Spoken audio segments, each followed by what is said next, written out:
नाव दिलीप विश्वनाथ काळे आहे. चोंडी खुर्द आणि गोरेगाव शिवारमध्ये माझी शेती आहे. तर माझ्याकडे 8 एकर शेती आहे. तर त्याच्यात 4 एकर क्षेत्रामध्ये मी आता ते हरभरा पीक पेरणी केलेली आहे. तर त्याच्यावर दुष्काळाची अवकृपा पाणी खूप झाल्यामुळे हरभरा जळत आहे आणि रोगराई सुद्धा आहे. यावर्षी कुठल्याही प्रकारच्या कृषी सहाय्यकांनी कोणत्याही प्रकारचं मार्गदर्शन केलेलं नाही. तरी दुष्काळ असून पण आम्ही यावर्षी इकून तिकून पाणी घेऊन विहिरीचं धरणाचं पाणी घेऊन हरभरा पिकाला देत आहे. तरी पण हरभरा असावासा नाही यावर्षी.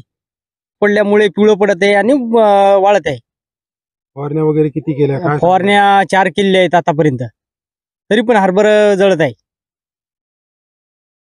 यंदा पहिली गोष्ट म्हणजे माझ्याकडे 4 एकर शेती आहे आणि एकरभर त्याच्यात हरभऱ्याची पेरणी. सुरुवातीला त्याच्यावर पाणी झाल्यावरचा तर जळू लागलं ते. मग आम्ही महागडे औषध आणून फवारणी वगैरे केलं.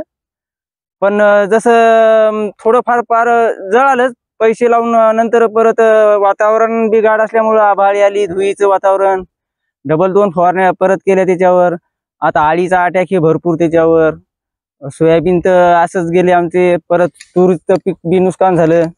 गव्हर्नमेंट मार्फत आम्हाला तर काही तशी मदत म्हणून काय आली नाही. पीक विमा बी भरलेला आहे, ते पण नाही मिळाला अजून. आता हरभरा पिवळं होऊन जळून चाललं.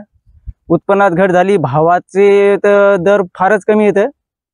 शेतकऱ्याला म्हणजे चारी बाजूनं समजा दुष्काळानं घेरलेलं आहे. तर अशा स्थितीमध्ये सरकारनं पीक विमा काही दुष्काळी म्हणून काही जाहीर करायला पाहिजेत मदत.